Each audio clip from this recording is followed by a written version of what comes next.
श्लोक संख्या 8।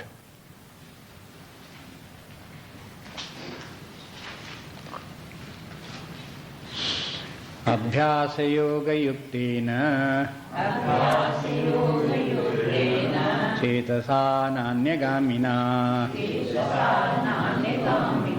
परमं पुरुषं दिव्यं याति पार्थानुचिन्तयन् कविं पुराणं मनुशासितारम् अणोरणीयांसमनुस्मृत्या सर्वस्य धातारमचिन्त्य रूपम्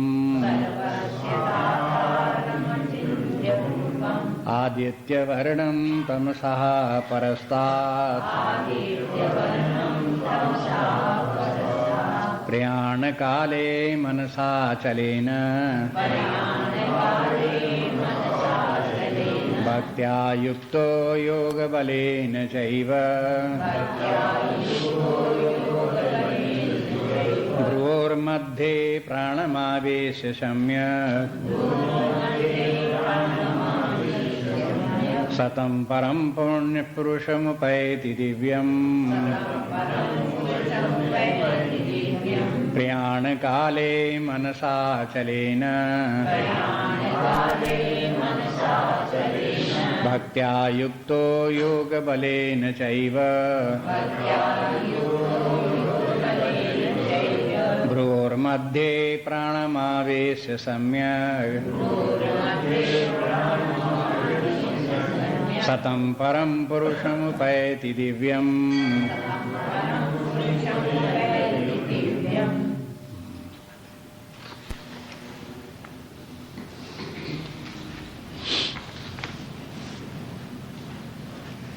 इस श्लोक का अर्थ हुआ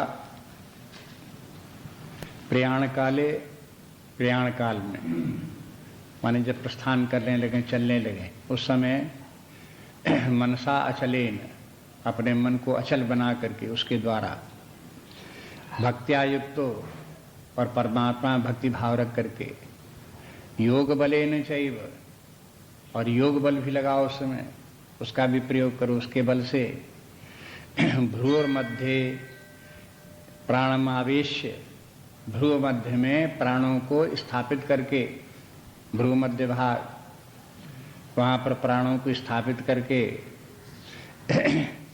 सम्यक भली भांति स्थापित करके फिर जो है व्यक्ति उस परमात्मा का चिंतन करता है और शरीर छोड़ता है। सतम परम पुरुषम उपैति दिव्यम, वो उस दिव्य पुरुष को प्राप्त कर लेता है।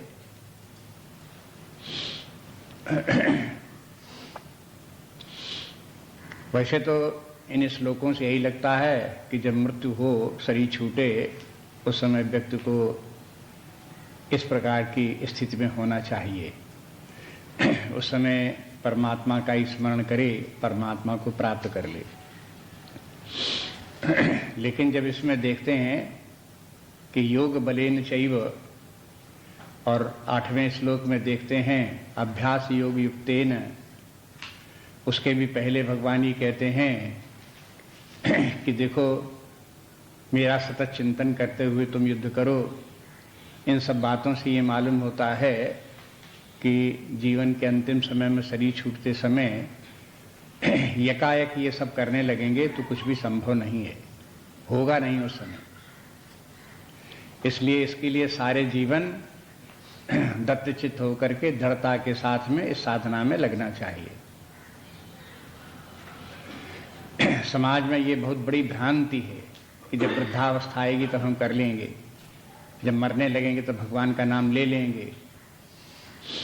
ये अनुभव विहीनता का कारण है।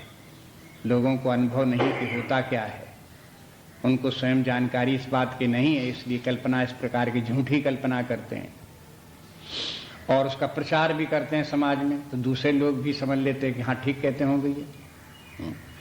लेकिन ये शास्त्र विरुद्ध बात है, अनुभव विरुद्ध बात है। संतों से पूछो, जिन लोगों ने इस मार्ग पर चले उनसे पूछो, तो ये पता लगेगा कि यह धारणा गलत है कि मरते समय भगवान का नाम ले लेंगे, भगवान की प्राप्ति हो जाएगी। व्यक्ति को निरंतर सारे जीवन अभ्यास करना चाहिए। अभ्यास ही योग युक्तेन, जो यहाँ पे बोला योग बलेन चैव अभ्यास योग युक्तेन, एक बात है। अभ्यास योग ही योग है। अभ्यास योग क्या योग है कि निरंतर परमात्मा का चिंतन करो, सारे जीवन निरंतर परमात्मा का चिंतन करो, बराबर अपने चित्त को जगत की तरफ से हटा करके, विषयों की तरफ से हटा करके, प्रपंच से अपना मन हटा करके परमात्मा में लगाओ।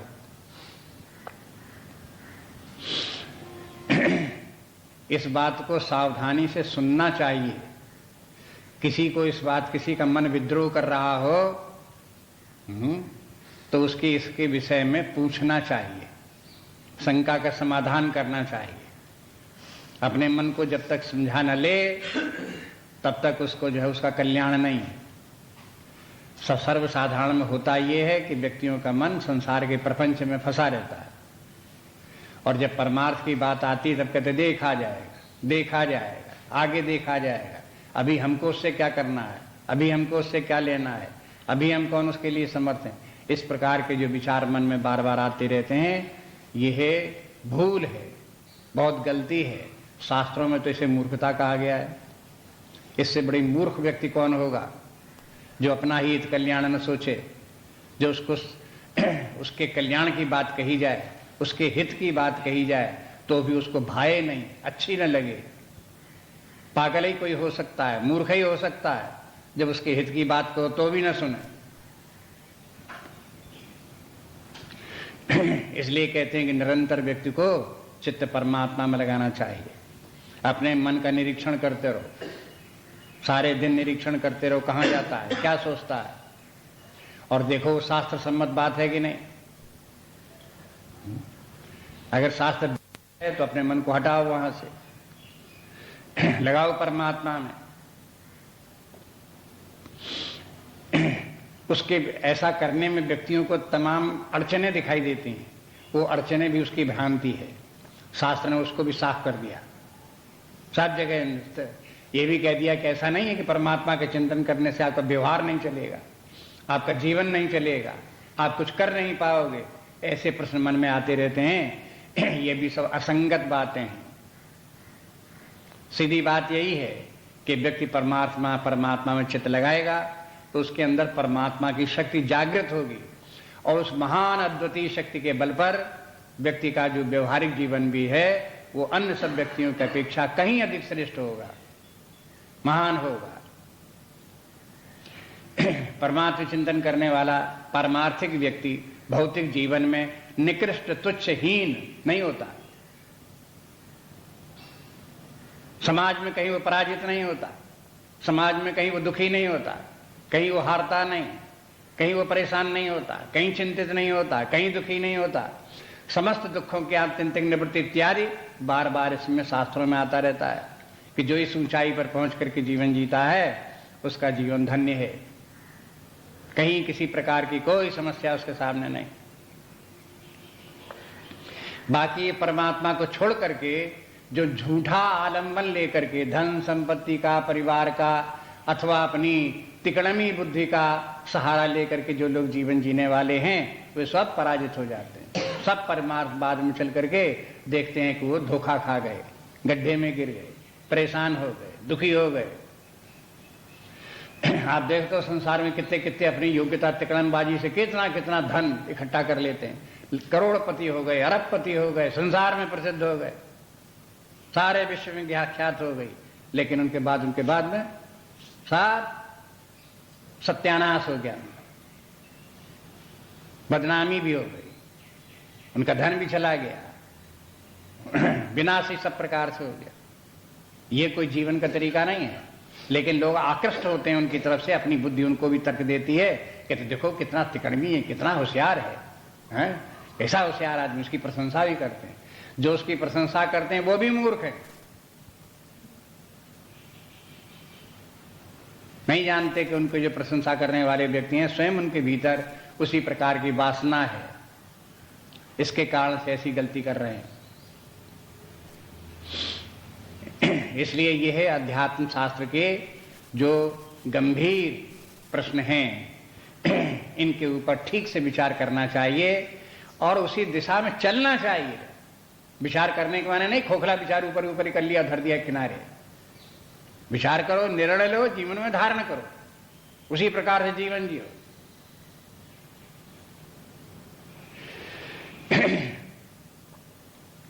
अब पिछले श्लोकों में, 2 श्लोकों में आ गया कि परमात्मा को जानो, कैसा परमात्मा है।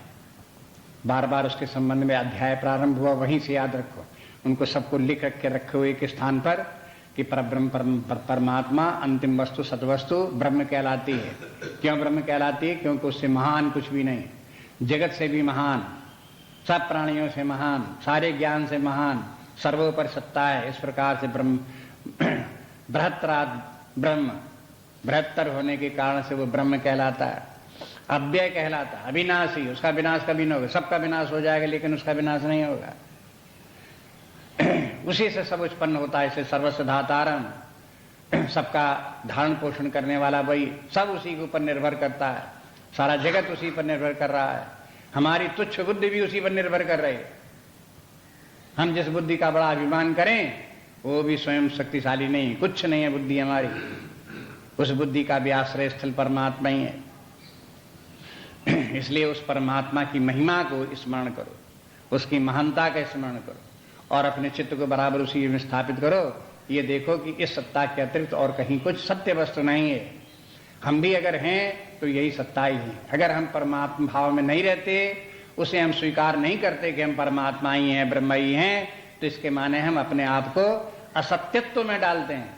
इसके माने हम स्वयं अपने आप से कहते हैं हम तो मिथ्या हैं, हम तो बेकार हैं, हम तो कुछ नहीं है।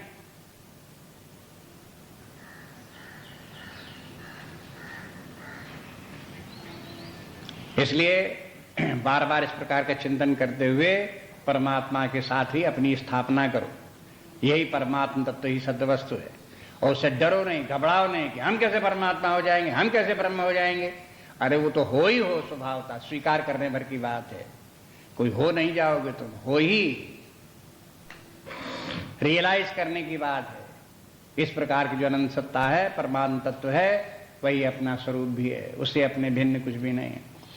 और इस बात में दृढ़ता मन में लाना और उसी परमात्मा भाव में स्थित रहना कि कृत संकल्प हो जाना, उसी के लिए दृढ़ निश्चय कर लेना, परमात्मा में प्रेम है। जिसका जहां प्रेम होता है उसी को वही प्राप्त करने की इच्छा होती है। अगर परमात्मा का ज्ञान हुआ और परमात्मा में प्रेम हुआ तो फिर बराबर उसी की तरफ ध्यान लगा रहेगा, निरंतर उसी को प्राप्त करने में लगे रहेंगे। इसलिए परमात्मा तत्व को प्राप्त करने के लिए परमात्मा में प्रेम होना चाहिए। इसलिए इसमें कहा भक्त्यायुक्त, भक्ति युक्त बनो, परमात्मा में भक्ति रखो। भक्ति से भी घबराए नहीं। ज्ञानी व्यक्ति को भक्ति से डरना नहीं चाहिए, भक्तों को ज्ञान से नहीं डरना चाहिए। बिना ज्ञान के परमात्मा विश्वास नहीं, बिना परमात्मा के विश्वास के बिना परमात्मा का प्रेम भी नहीं, न भक्ति भी नहीं है। इसलिए भक्ति एक प्रकार से ज्ञान पर, परमात्मा के विश्वास के ऊपर निर्भर करती है। इसी प्रकार से ज्ञान भी परमात्मा में दृढ़ बना रहे, इसके लिए भक्ति की आवश्यकता है। यदि परमात्मा में प्रेम नहीं, भक्ति नहीं, समर्पण भाव नहीं, तो कहां से हमारी बुद्धि, हमारा चित्त परमात्मा में कैसे स्थित रहेगा? रह नहीं सकता। इसलिए इस बात को भी समझ करके भक्ति का भी आश्रय लेते रहना चाहिए।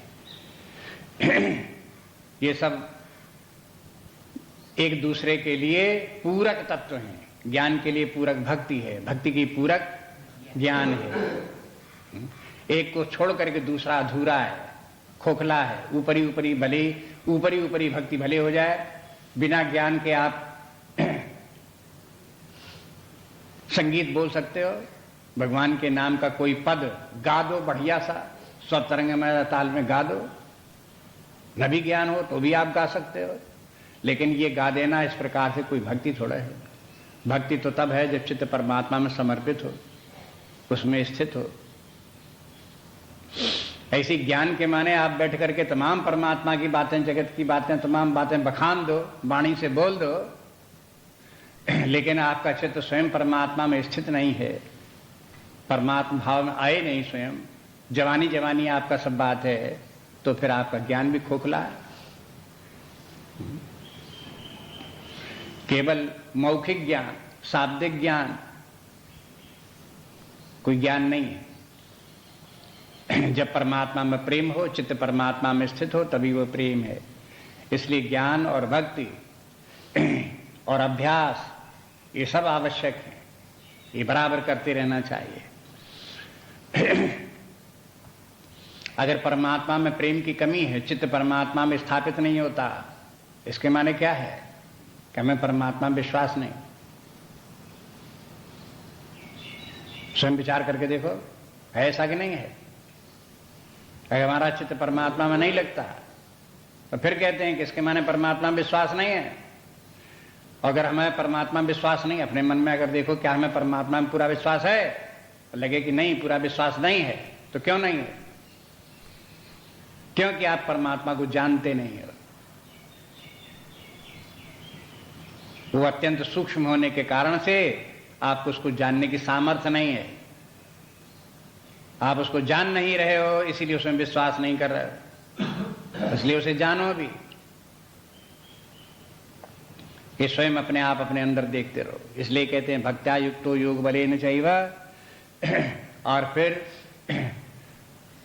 ये भी कि भ्रूर मध्य प्राणमावेश सम्यक मनसा अचलेन, अचल मन के द्वारा, मन स्थिर एकाग्र मन के द्वारा अपने समस्त शरीर के प्राण को इकट्ठा करके भ्रू मध्य भाग में स्थापित करो।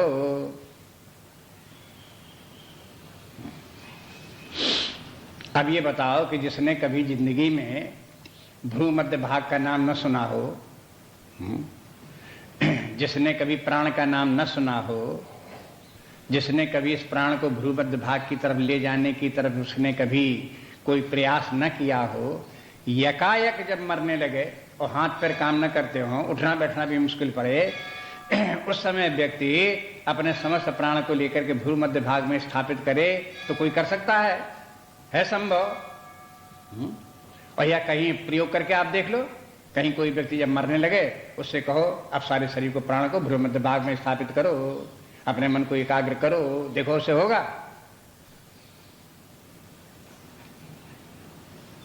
अभ्यास करता है। तो इसलिए अभ्यास करना चाहिए। इसीलिए तो कहा जाता है अभ्यास करना चाहिए। और अभ्यास नहीं कर रहे हैं इसके माने हम अपने जीवन का जो अंतिम क्षण आएगा उसके लिए धोखा दे रहे हैं। उस समय हम असफल हो जाएंगे। सारे जीवन तो पद पद पर जाने कब असफल हुए हैं, एक बार उस समय भी असफल हो जाएंगे जब शरीर छूटने लगेगा। धोखा खा जाएंगे उस समय।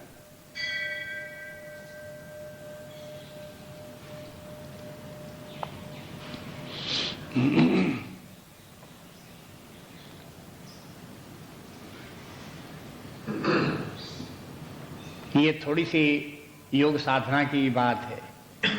देखो अब तक गीता के ऊपर अगणित भाष्य लिखे जा चुके हैं और अनेक संप्रदाय के लोगों ने भाष्य लिखे हैं। यहां तक की कोशिश तो ये भी कही कि आर्य समाज वालों ने भी गीता के ऊपर भाष्य लिखने की कोशिश की है। संप्रदाय कोई भी कितनी भी प्रकार का हो, लेकिन सबने ये कोशिश की गीता पर भाष्य लिखें। और भाष्य लिख करके दिखाया क्या उन्होंने कि जो उनका संप्रदाय जो कुछ उसकी मान्यताएं हैं वही गीता में है। इसके माने गीता एक सर्व समन्वयकारी सिद्धांत पद्धति है जिसमें जितने संप्रदाय की जितनी भी मान्यताएं हैं उनको सबको यथास्थान उनको स्वीकार किया गया है। योग को भी स्वीकार किया है। किस योग को? हठ योग, राजयोग, ध्यान योग, पतंजलि योग, गोरखनाथ का योग, सब स्वीकार किया गया।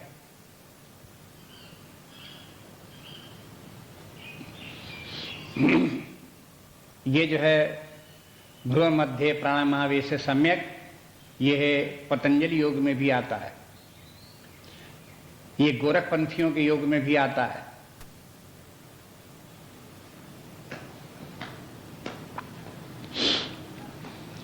ये साधना जितनी भी है योग साधना इस प्रकार की, ये सब वेदांत के अंतर्गत एक एक भाग है, उसका एक एक अंग है, एक एक पक्ष है।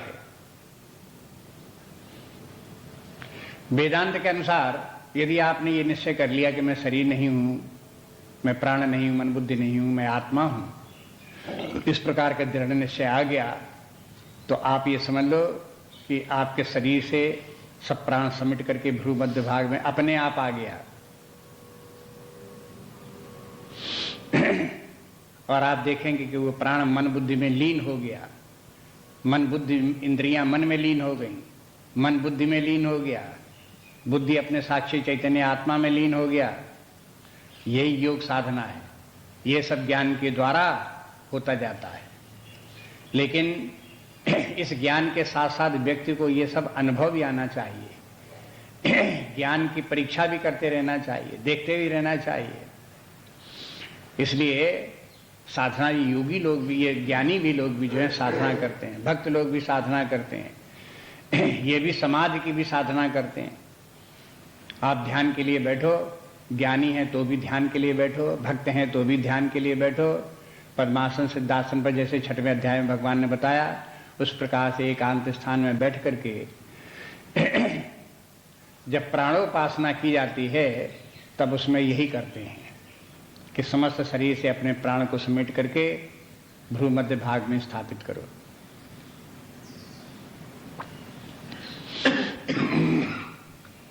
पहले आसन, फिर प्राणायाम। प्राणायाम के द्वारा प्राण को अपने मन के द्वारा पकड़ लो।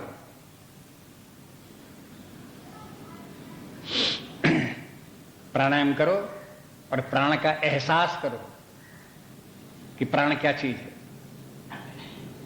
फील करो, ये प्राण है। शरीर में जो क्रिया शक्ति सब जगह व्याप्त है, ये प्राण है। उसको फील करने का तरीका क्या है? प्राणायाम। प्राणायाम करते समय आप देखो कि एक शक्ति का प्रयोग आप कर रहे हो, जैसे कि श्वास बाहर जा रही है, श्वास अंदर आ रही है, और जो ये शक्ति है इसका नाम है प्राण। ये शक्ति सारे शरीर में व्याप्त है, इसका भी अनुभव करो। उसी शक्ति के बल पर शरीर सीधा बैठा हुआ है, उसी की शक्ति के बल पर श्वास आ जा रही है, उसी शक्ति के बल पर रक्त संचार हो रहा है।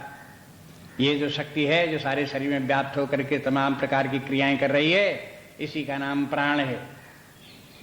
और ये प्राण कार्य करता है। वैसे तो प्राण अपने आप कार्य कर रहा है, हम चलाते नहीं प्राण को क्रिया में, तो भी कार्य करता है। लेकिन प्राण के दो भाग कर लो। वैसे तो अनेक भाग हैं, योगियों ने बहुत किए हैं, लेकिन अपने लोगों को समझने के लिए प्राण के दो भाग कर लो। एक प्राण वो जो हमारे मन के आदेश पर काम करता है, और एक प्राण वो जो मन के आदेश को भी नहीं मानता।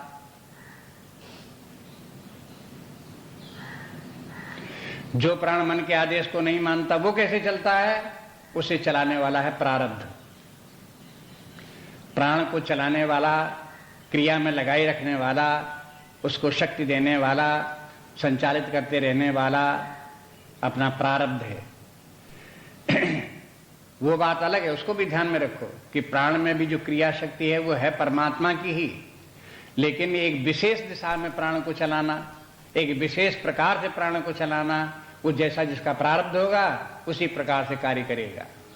यानी प्रारब्ध समाप्त हो जाए तो प्राण सारे शरीर को छोड़ करके चल देगा। बस जब तक प्रारब्ध है तब तक एक शरीर में वो प्रारब्ध ही प्राण को बनाए रखेगा। इसलिए ये प्राण प्रारब्ध के अधीन है, लेकिन संपूर्ण प्राण प्रारब्ध के अधीन नहीं है। प्राण का एक भाग हमारे मन के अधीन भी है। एक हमारा मन, जो जिस मन में कर्तुम अकर्तुम अन्यथा कर्तुम शक्या, मन में थोड़ी सामर्थ्य ये भी है हम करें ना करें अथवा अन्य प्रकार से करें। इस प्रकार की जो शक्ति हमारे मन में है, उस मन के अधीन भी प्राण है। अगर मन में ये शक्ति है कर्तुम अकर्तुम अन्यथा कर्तुम शक्या, तो उसमें तो प्राण की जरूरत पड़ेगी। कर्तुम शक्या, अगर प्राण मन का फॉलो नहीं करता तो कर्तुम शक्या कैसे? जब अगर आप कहो कि ऐसा काम करो, हम कहें हमारे प्राण हमारे अधीन है ही नहीं, हमारी शक्ति हमारे अधीन है ही नहीं, हम कैसे करेंगे? जब हम ये जानते हैं कि हमारी शक्तियां हमारे मन के अधीन हैं, हम जैसा आदेश देंगे वैसी ये शक्ति कार्य करेगी। तो आप इस बात को करके भी देख लो, होता कि नहीं होता। श्वास की गति जो चल रही वो तो प्रारब्ध से चल रही है, लेकिन श्वास को अगर हम थोड़ी देर रोकना चाहें, आधे मिनट, चौथाई मिनट अपने भीतर लेकर के भीतर रोकना चाहें तो रोक भी सकते हैं। इतने मन के आदेश में है। जब मन आदेश देगा कि श्वास भीतर रुकी रहे तो थोड़ी देर रुकी भी रहेगी। प्राण मन का भी आदेश मानेगा। लेकिन अब हम ये कहते हैं कि प्राण मन से कि प्राण के चले ही नहीं, अब श्वास आए ही नहीं, घंटे भर ना आवे, 2 घंटे ना आवे, 10 घंटे ना आवे, तो नहीं मानेगा वो प्राण। क्यों? प्राण चिल्लाएगा कि हम तो प्रारब्ध के अधीन हैं, प्रारब्ध हमको चला रहा है, प्रारब्ध की शक्ति इतनी प्रबल है कि उसके कारण हम रुक नहीं सकते। तो अब इस प्रकार से प्राणायाम के समय आप दोनों शक्तियों को पहचान लो कि प्राण की एक वो शक्ति जो प्रारब्ध से चल रही है, प्राण की वो शक्ति जिसको हम मन के द्वारा नियंत्रित भी करते हैं। अब इसमें सारे शरीर में जो व्याप्त प्राण है, इस प्रकार से ऐसे ही देखो सारे शरीर में जो व्याप्त प्राण है उसके दो भाग हैं। एक वो प्राण का भाग जो सारे शरीर का संचालन कर रहा है। अब हम तो उसमें प्राण को आदेश नहीं देते कि तुम खाना हजम करो, लेकिन हजम कर रहा है। वो अपने आप कर रहा है, वो अपने आप कार्य में लगा हुआ है, वो प्रारब्ध के बस में होकर के कार्य में लगा हुआ है। लेकिन सारे शरीर में जो व्याप्त प्राण है विभिन्न प्रकार के कार्य कर रहा है, उसका एक भाग हमारे मन के अधीन भी है, जैसे कि श्वास को रोकना।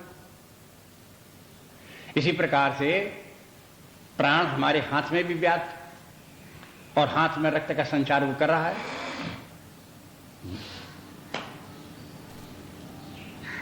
और हाथ में कार्य भीतर चल रहे हैं, वो अपने प्राण कर रहा है। लेकिन उसी प्राण को अगर हम आदेश दें कि हाथ से मुट्ठी बांधो, तो बांध भी देगा।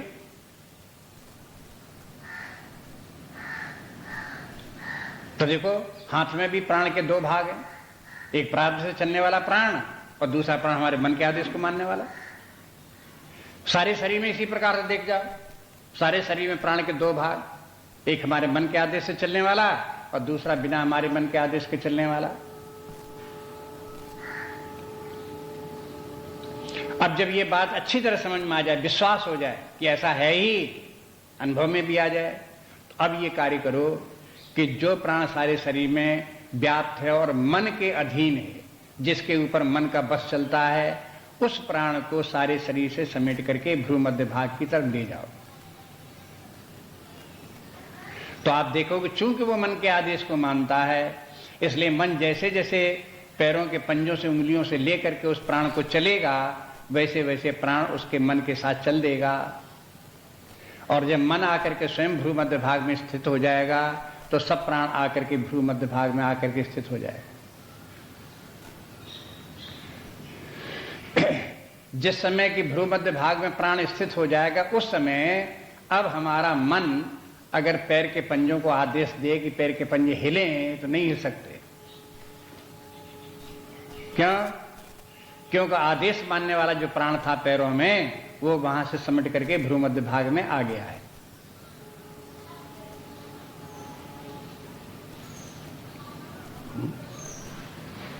ये सब करके देखने वाली बातें, और थोड़ी थोड़ी करके देख रहे हैं। पहले थोड़ा सा करो, फिर उसके बाद थोड़ा सा करो। लेकिन इन सब की साधना करने के लिए व्यक्ति को अकेले नहीं करना चाहिए। पढ़ लिया, सुन लिया और करने लगे, ऐसे नहीं होता। इनको सीखना पड़ता है। जैसे नट सीखता है, नट ने रस्सी बांधी है कि यहां से वहां तक, उसके ऊपर खड़े होकर के यहां से वहां तक रस्सी पर चला गया, तो नट जैसे नट की लीला सीखता है, उस प्रकार से कला सीखनी पड़ती है। और जो जिस कला को जानता है उसके द्वारा सीखनी पड़ती है।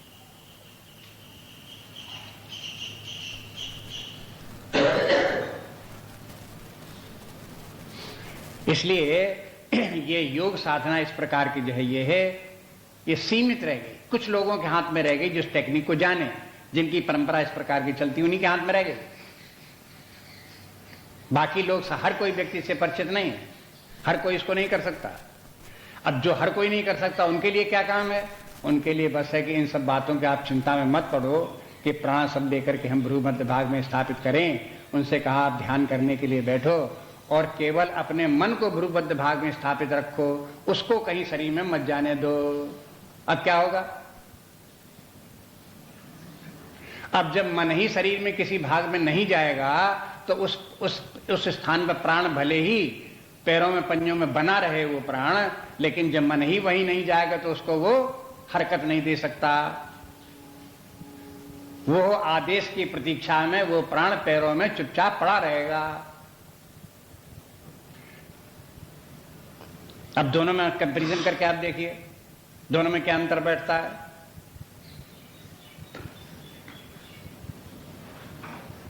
एक बात कहने का तरीका एक है और दूसरा उसी बात को कहने का तरीका दूसरा है।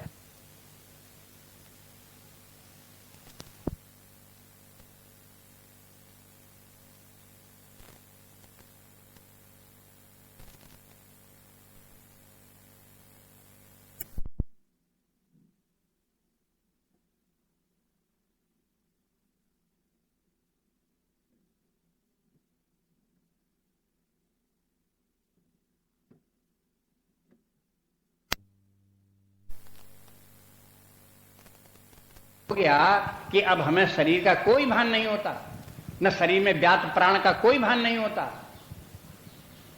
अगर कोई भान नहीं होता तो उस समय अब मन उसका एकाग्र है। अगर फील होता है कि शरीर बैठा है कि लेटा है, इसके मन एकाग्र नहीं।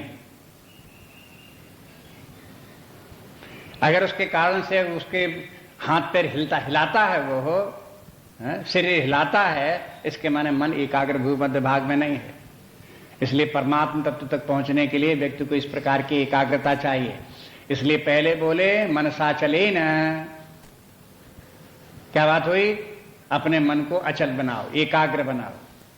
अब एकाग्र बनाने के लिए ज्यादा बातें यहां नहीं कहीं, 6वें अध्याय में देख लो भगवान ने जहां कहा भ्रू मध्य भाग में अपने ध्यान को अपने मन को स्थापित करो, अभय होकर के स्थापित करो। तो ये साधना इस प्रकार से यहां हो गई। तो ऐसा करके व्यक्ति साधना अभ्यास करता रहे तो चाहे जो ध्यान योग है उसके अनुसार करे, भक्ति योग है उसके अनुसार साधना करे, चाहे ज्ञान योग के अनुसार साधना करे, लेकिन और चाहे इस प्रकार का योग करे, प्राण वाला योग करे। जो योगियों का योग है, अष्टांग योगियों का योग है या राजयोगियों का योग है, वो प्राण प्रधान है। भक्तों का जो योग है वो मन प्रधान है। ज्ञानियों का जो योग है वो बुद्धि प्रधान है। ये योगी लोग जितने हैं जो ये क्या करते हैं, ये प्राण की ही परीक्षा करेंगे, प्राण को ही देखेंगे, प्राण का ही संचालन करेंगे, प्राण पर ही नियंत्रण करेंगे, लेकिन शरीर से ऊपर रहेंगे। शरीर से तादात्म्य करने वाला कोई योग नहीं है। आप शरीर को यहां भाव माने बैठे हैं, शरीर को भाव में बैठे हुए हैं, शरीर को ही सुखी बनाने में लगे हुए हैं, तो योग को कुछ नहीं है, कोई साधना नहीं है। देहाभिमान के माने मूर्खता अभिमान, बस। वो तो जितनी भी साधनाएं पे शरीर से ऊपर उठ करके हैं, प्राण की साधना भी जो शरीर से ऊपर ही उठ करके है। और फिर प्राण साधना नाना प्रकार की हैं, बड़ा विस्तार फिर उनका होता गया। अभी हमने आपको थोड़ा सा परिचय बताया, देखो प्राण के संबंध में इस प्रकार के हैं। फिर वो प्राण किस प्रकार से, जो प्राण की प्रारब्ध के कारण समस्त शरीर में व्याप्त है, योगी लोग अभ्यास करते करते उस प्राण के ऊपर भी नियंत्रण कर लेते हैं। प्राण के ऊपर भी मन का नियंत्रण विभिन्न अनुपातों में होता है। एक व्यक्ति का प्राण पर जो नियंत्रण है, मन के द्वारा अपने प्राण पर साधारण व्यक्ति नियंत्रण रखता है, वो केवल 5% 10% है। योगाभ्यास करो तो उसी प्राण के ऊपर आपका 15%, 20%, 25% नियंत्रण हो जाएगा। जब संपूर्ण योग सिद्ध हो जाए और पूरे प्राण के ऊपर आपका नियंत्रण हो जाए, तो आप ऐसा भी कर सकते हो कि अपने आप को स्वयं जानबूझ करके समस्त शरीर से अपने प्राण को प्रारब्ध समेत निकाल लो और किसी दूसरे शरीर में प्रवेश कर जाओ, उस प्राण को प्रविष्ट कर दो। इसको कहते हैं परकाय प्रवेश।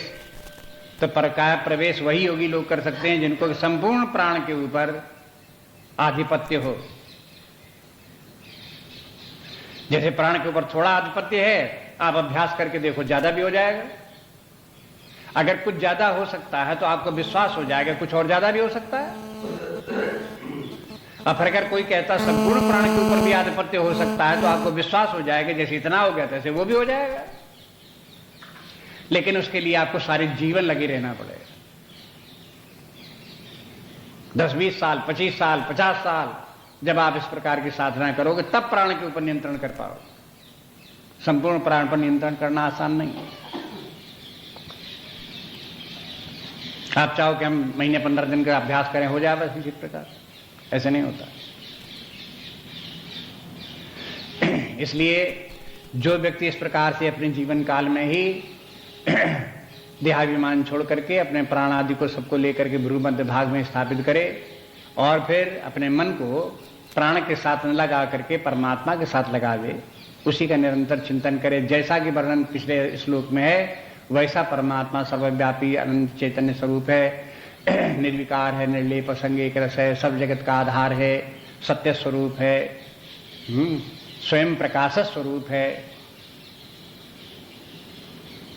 इस प्रकार का जो परमात्मा है उसी में अपने चित्त को लगाए रखे। यदि अपने जीवन काल में इस चित्त को परमात्मा में लगाने का अभ्यास हो गया और उसमें लगा रहा तो जब शरीर छूटने लगेगा, मृत्यु काल आ जाएगा, तब क्या होगा? अपने आप ही सोच लो क्या होगा। तब अपने आप ही आपका चित्त परमात्मा में लगा रहेगा उसी अभ्यास के कारण से। उस समय लगाने की आवश्यकता नहीं पड़ेगी, उसकी तैयारी करो।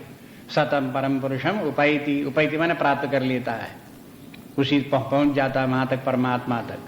दिव्यम परम पुरुषम उपैति, ये परमात्मा के फिर लक्षण बता दिए कि परमात्मा जो है वो हो परम पुरुष है, पुरुषोत्तम है और वही दिव्य है। उसी दिव्यता को प्राप्त कर लेगा, उसी पूर्णता को प्राप्त कर लेगा।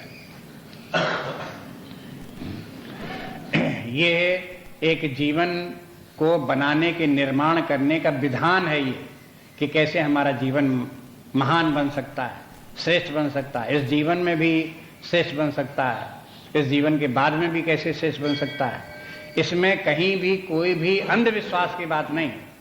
ऐसा नहीं कहते हैं कि तुम मान लो इस प्रकार से और ये अंधविश्वासों की बातें सिखा रहे हैं, ऐसा नहीं है। ये सब सिस्टमेटिक विज्ञान है, ये तर्क संगत है। करो और देखो, करके देख लो ऐसा होता है कि नहीं होता।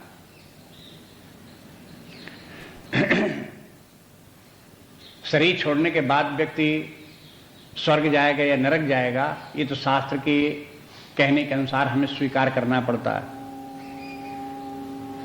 शास्त्र भी कहता है कि अगर तुम इसके संबंध में विचार करो, जानना चाहो तो अपने स्वप्न की परीक्षा करो, उसी से आपको पता लग जाएगा शरीर छोड़ने के बाद आप स्वर्ग जाओगे कि नरक जाओगे। जीवन काल में यदि आप जो है स्वप्न देखते हो, उसमें दुखदायी स्वप्न, भयंकर स्वप्न आपको दिखाई देते हैं, तो आप समझ लो कि नरक के लिए आप तैयार हो, वहीं पर आपकी गाड़ी जाने वाली है। अगर आप रात्र में सुखदायी स्वप्न देखते हो, आनंद में स्वप्न देखते हो, निर्भयता के, शांति के स्वप्न देखते हो, इसके माने शरीर छोड़ने के बाद आप स्वर्ग जाने वाले हो। इसी प्रकार से यदि आप इस जीवन काल में स्वप्न जो है वो भी ज्ञानवान स्वप्न देखो, स्वप्न में भी ज्ञान की चर्चा हो रही है, कहीं भय नहीं है, कहीं चिंता नहीं है। वहां पर भी आप स्वप्न में भी परमात्मा का ध्यान कर रहे हो, सर्वव्यापी अनंत चैतन्य सत्ता का ही उल्लेख, चिंतन उसी में लगे हुए हो। तो इसके माने क्या है? हाँ? कौन सी गति प्राप्त होने वाली है? अपने आप ही आपको मालूम हो जाएगा। इसलिए अपने विकास क्रम में इस प्रकार से लगे रहो, अपनी साधना करते रहो, अपनी आप की परीक्षा करते रहो। और परम दिव्य पुरुष को पहुंच जाने के माने ये नहीं कि दिव्य परम पुरुष कहीं यहां से बहुत दूर, हजारों लाखों करोड़ों मील दूर है, तब यहां से शरीर छोड़ोगे तो सर उड़ते चले जाओगे वहां तक। ये सब कल्पनाएं छोड़ दो। उसके वहां तक पहुंचने का तात्पर्य जीवन काल में ही सर्वव्यापी अनंत चैतन्य सत्ता है, वो हो भौतिक जीवन से उच्च है, क्योंकि महान है, श्रेष्ठ है। बस उसी अर्थ में वहां तक पहुंच जाने के माने ये है कि जैसे एक मान लो कार्यालय है, ऑफिस है, उस ऑफिस में कोई चपरासी है, कोई क्लर्क है, कोई ऑफिस सुपरिंटेंडेंट है, कोई उसका डिप्टी डायरेक्टर है, कोई डायरेक्टर है, कोई और उसके ऊपर है। तो ऊपर बोलते हैं जब कहते हैं और उसके ऊपर है। डिप्टी डायरेक्टर के ऊपर डायरेक्टर है, तो ऊपर के माने क्या? उसके सिर पर बैठा हुआ क्या है? क्लर्क के ऊपर सुपरिंटेंडेंट है, तो ऊपर के माने क्या हुआ? क्लर्क के सिर के ऊपर सुपरिंटेंडेंट बैठा हुआ। ऊपर क्यों बोलते हैं? कोई ऊपर ऐसे थोड़ी नीचे की मंजिल ऊपर की मंजिल, ऐसे कुछ है।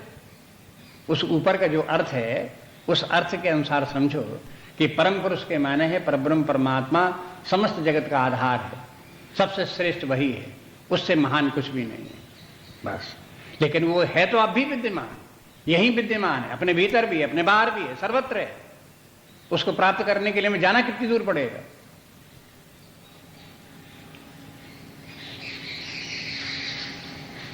बस इस प्रकार से विचार करके देखो, उस परम स्थिति को प्राप्त करो। अगला श्लोक देखिए। यदक्षरम वेद विदो वदन्ति विशन्ति यदि यतयो वीतरागा यदिच्छन्तो ब्रह्मचर्यं चरन्ति तत्ते पदं संग्रहेण प्रवक्षे। यदक्षरं वेद विदो वदन्ति विशन्ति यदि यतयो वीतरागा यदिच्छन्तो ब्रह्मचर्यं चरन्ति तत्ते पदं संग्रहेण प्रवक्षे।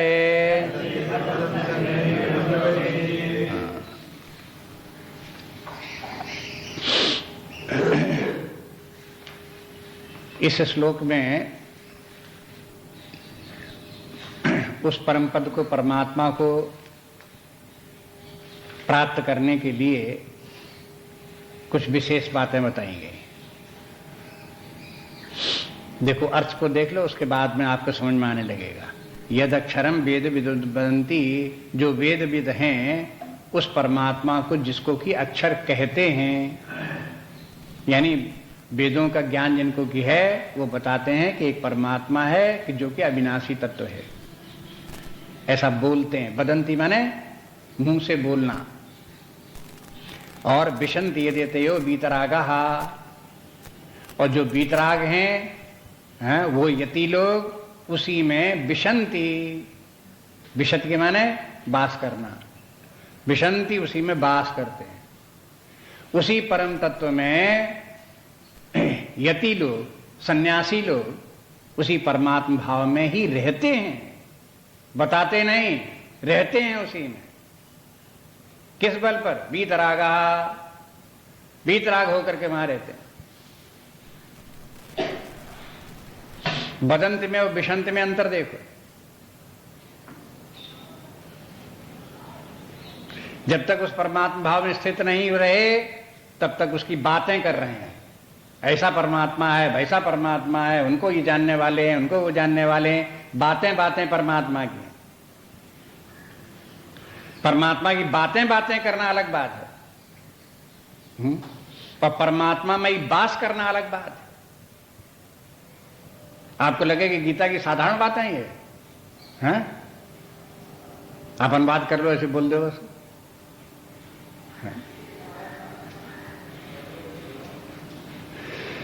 यदक्षरम वेद विदो वदन्ति, और फिर विशन्ति यदितयो वीतरागः, वीतरागः जिस परमात्मा भाव में स्थित रहते हैं। और यदिच्छन्तो ब्रह्मचर्यं चरन्ति, और जिस पर की जो है, जिस पर यदि इच्छन्तो, जिसकी इच्छा रख करके, जिस परमात्मा को प्राप्त करने की इच्छा रखते हुए ब्रह्मचर्यं चरन्ति, ब्रह्मचर्य में जीवन जीते हैं, तत्ते पदम संग्रहेण प्रवक्षये, उस परम पद का हम संग्रहेण माने संक्षेप में, प्रवक्षये बोलेंगे, हम बताएंगे तुमको वो परम पद कैसा है, उसी के प्राप्त करने का तरीका बताएंगे। अब देखिए इसको, इस श्लोक के तात्पर्य को इस प्रकार से कह सकते हैं कि जो बाल्यकाल के लोग हैं, युवा काल के हैं, गृहस्थ लोग हैं, या गृहस्थ लोगों से भी आगे बढ़कर के वानप्रस्थ इत्यादि लोग हैं, ये सब लोग वैसे तो भौतिक जीवन जीते हैं, कदाचित ये शास्त्रों का ज्ञान भी प्राप्त करें तो ये सब के सब शास्त्रों का में ये बताते हैं कि परमात्मा है, परमात्मा अक्षर है, अविनाशी है, उनकी परमात्मा की बातें करते हैं। ये सब तीनों अवस्थाओं में, ब्रह्मचर्य में और गृहस्थाश्रम में और वानप्रस्थाश्रम में परमात्मा की बातें बातें होती हैं। जब संन्यास आश्रम आता है तब वो व्यक्ति परमात्मा में स्थित हो जाता है। अब आपको दो में से क्या पसंद है, कि परमात्मा में स्थित हो जाओ कि परमात्मा की बातें करते रहो? यति के माने सन्यासी,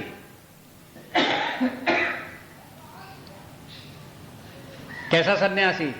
वीतरागा, ये सन्यासी की परिभाषा भी है। अगर वीतराग नहीं तो सन्यासी भी नहीं है।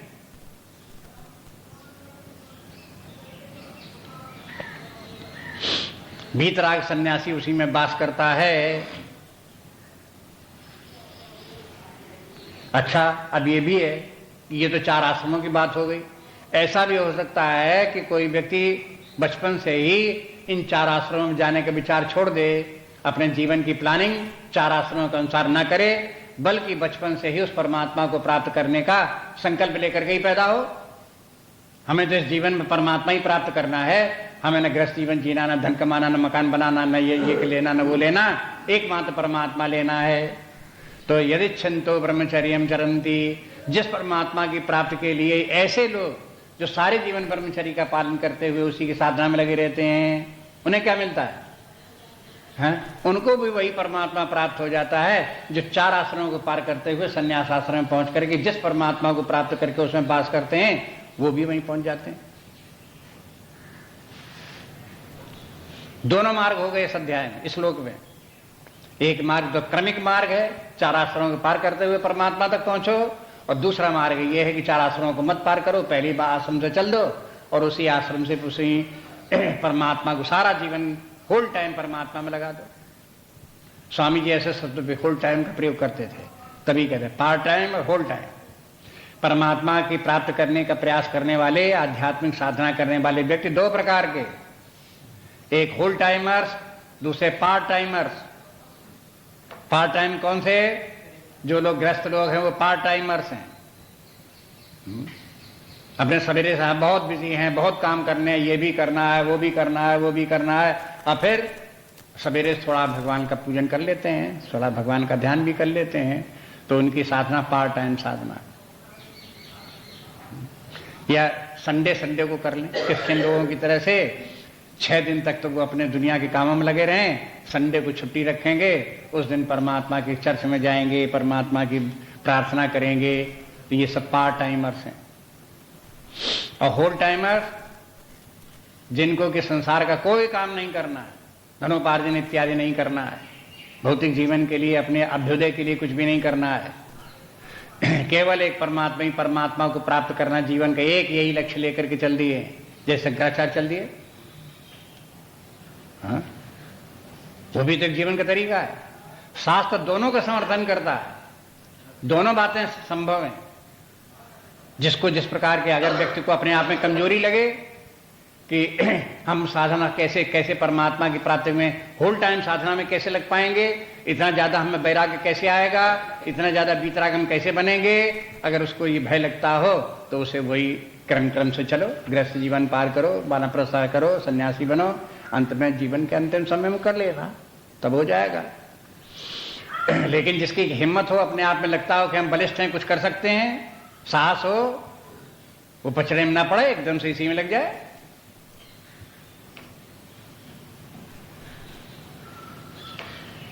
उसके लिए शास्त्र समर्थन करता है। शास्त्र विरुद्ध 2 में से कोई भी नहीं है। कभी कभी कोई लोग कहने लगते शास्त्र के अनुसार तो यही कि पहले गृहस्थ जीवन हो, वानप्रस्थ जीवन हो, तब सन्यासी होकर के परमात्मा को, यही शास्त्र कहता है, ऐसे नहीं है। शास्त्र ये भी कहता है यदि हरियो विरजेत तद हरियो प्रव्रजेत, ये भी वैदिक मंत्र है, वेदाज्ञा है। यदि हरियो विरजेत, विरज के माने है वैराग्य। जैसे ही व्यक्ति में वैराग्य आ जाए तदेव प्रवर्जेत, वैसे ही वो सन्यास की दीक्षा लेकर के प्रवर्जन करने लगे। प्रवर्जन के माने विचरण करने लगे, बस किसी गृहस्थ में न रहे और किसी उसमें न रहे। ये कब, चाहे बाल्यकाल में कर ले, चाहे युवा काल में कर ले, और चाहे गृहस्थ जीवन में भी जब हो, मतलब घोर गृहस्थ जीवन में है, जैसे कि राम तीर्थ हो गए, उन्होंने विवाह कर लिया, उनकी पत्नी भी हो गई, पुत्र भी हो गया, अब तो उनके साथ गृहस्थी की पूरी जिम्मेवारी आ गई, लेकिन उनको हो गया उस समय वैराग्य। तो उनको ये मालूम हो गया, समझ में आ गया कि अब हमें कोई रोक नहीं सकता, शास्त्र भी हमको मना नहीं कर सकता। अगर हम छोड़ करके जाते हैं तो भले ही संसारी व्यक्ति कहें कि देखो देखो भाग जाता है, देखो पलायनवादी है, देखो अपने कर्तव्य का पालन नहीं कर रहा है, लेकिन नहीं, ऐसी बात नहीं है। अगर बिना वैराग्य के अगर कोई व्यक्ति घर बार छोड़ करके चला जाए, अपनी जिम्मेवारी को छोड़ कर चला जाए, किसी कमजोरी के कारण भाग खड़ा हो, तो शास्त्र उसकी निंदा करेगा, समाज उसकी निंदा करेगा। लेकिन अगर किसी को वैराग्य आ जाए, किसी महान कार्य के लिए अपने आप को समर्पित कर देता है, तो उसके लिए शास्त्र निंदा कर सकता है और समाज भी निंदा नहीं कर सकता। अंत में आप देखोगे न राम तीर्थ की किसी निंदा की और न गौतम बुद्ध की किसी निंदा की। गौतम बुद्ध का भी विवाह हुआ, उनका भी पुत्र था राहुल। इनको जो उसने किसी, आज कोई गौतम बुद्ध को कोई गालियां देता है कि तुमने अपने जीवन का कर्तव्य पालन नहीं किया, सब प्रशंसा ही करते हैं उसके। इसलिए ये भी लोग जो है अपनी जिम्मेवारी जो गाथा गाया करते हैं, वो उनके आसक्तियों का सूचक है और कुछ नहीं है। राग अटैचमेंट है, उसी के कारण से ये गाना गाते रहते हैं कि हमारी जिम्मेवारी है, हमारी जिम्मेवारी है। अरे वृद्धावस्था में 70 वर्ष 80 वर्ष के हो गए तो भी अपनी जिम्मेवारी लिए हुए परिवार में अटैचमेंट होने के कारण वही गाना गाते रहेंगे, अरे साहब हमारी जिम्मेवारी है घर में, अरे साहब हमारी जिम्मेवारी, हम क्या करें।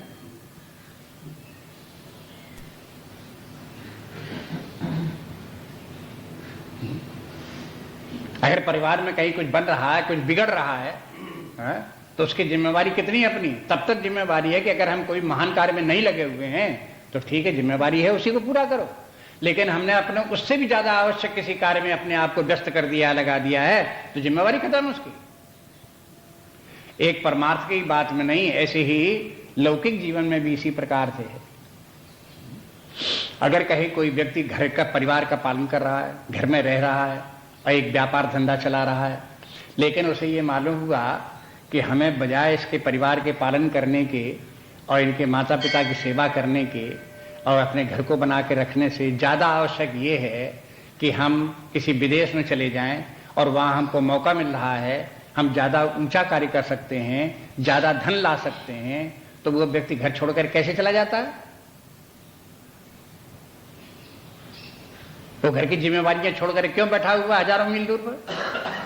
क्योंकि उसके सामने एक बड़ा काम है, उसने बता दिया देखो मेरे पास ये बड़ा काम है, इसलिए घर के लोग भाग्य उसे मना नहीं करते, हाँ कहते हैं जाओ। छोटे काम को छोड़ने के लिए, बड़े काम को ग्रहण करने के लिए कोई मना नहीं कर सकता, लेकिन जो छोटा काम आप पकड़े हो उसको छोड़ करके आप जाके सो जाओ, जा करके तो सब निंदा करने लगे कि देखो इतना जरूरी काम छोड़ के तुम बैठे हो, कुछ नहीं कर रहे हो तुम। यही साधारण सा नियम है सब जगह। लेकिन कोई व्यक्ति डिठल्ला बैठा हो, कुछ ना करता हो, तो उसको क्या कहा जाए? अरे भाई कुछ तो करो जिंदगी में।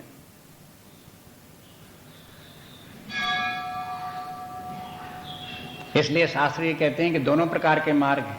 एक क्रमिक मार्ग है जिसमें कि चारों वर्ण जो है वो चारों आश्रम हैं, उनको क्रमशः चलते हुए अंत तक परमात्मा को प्राप्त कर लो, अथवा चारों आश्रमों को पार न करो, बिना किसी आश्रम व्यवस्था के भी विरक्त होकर के परमात्मा को प्राप्त करने में होल टाइम लग जाओ। ये पारमार्थिक शास्त्र, ये सब बातें किसकी हैं? जिस पद को प्राप्त करने के लिए सतम परम पुरुषम उपैति दिव्यम, जब परम पुरुष परमात्मा को प्राप्त करना, उसके विषय में इस प्रकार के नियम सिद्धांत हैं। जो परमात्मा की तरफ, परमार्थ की तरफ जिनका ध्यान ही नहीं है, निरे भौतिकवादी हैं, तो उनके लिए तो दो ही मार्ग हैं, दुष्कर्म और सुकर्म, बस। उसके आगे उनके लिए कुछ नहीं है। उनको तो यही शिक्षा है कि तुम निरे भौतिक जीवन में पड़े हुए हो तो कम से कम इतना ध्यान रखो कि आप दुष्कर्म मत करो, सत्कर्म करो, आप चोरी चमारी मत करो, दुराचार भ्रष्टाचार मत करो, झूठ प्रपंच में मत पड़ो, सही रास्ता जीवन को जियो, न्यायपूर्वक रहो, सदाचारी होकर के रहो। भाई इतनी शिक्षा बहुत उनके लिए हो गई खत्म।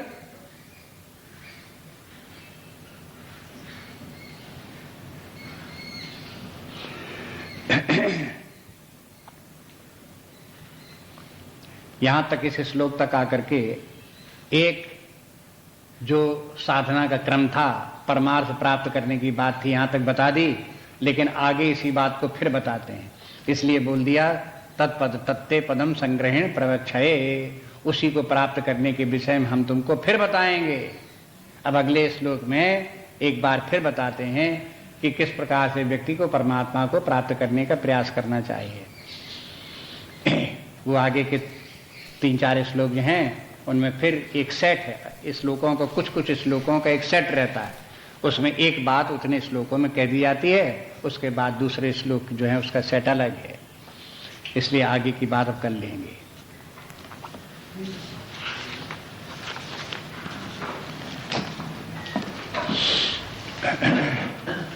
नान्या स्पृहा रघुपते हृदय सुमदीये, सत्यं वदामि च भवान् अखिलान्तरात्मा, भक्तिं प्रयच्छ रघुपुङ्गवनिर्भरां मे, कामादिदोषरहितं कुरु मानसं च। श्रीराम जय राम जय जय राम, श्रीराम जय राम जय जय राम, श्रीराम जय राम जय जय राम।